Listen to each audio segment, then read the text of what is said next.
Sugat-sugat ang hita, braso, pati ang ulo ng 20 anyos na first-year college student na ito matapos labanan ang mga sospek na riding in tandem na nang hold up umano sa kanya sa barangay Quirino 2B, Quezon City. Kwento niya, naglalakad siya pa uwi at ilang hakbang na lang ang layo sa bahay. Bigla pong bumaba yung angkas, tapos tinutukan po ako ng barel habang hawak ako sa kwelyo. Sabi po sa akin is, ibigay ko daw po yung phone ko, kundi ipuputok niya daw po ito.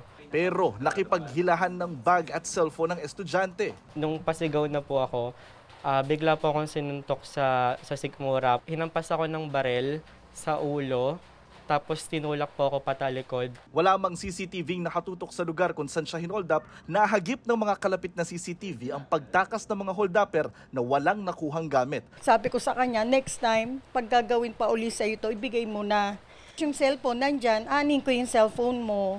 Iniimbestigahan na ng mga pulis ang motorsiklong ginamit ng magkaangkas na sospek.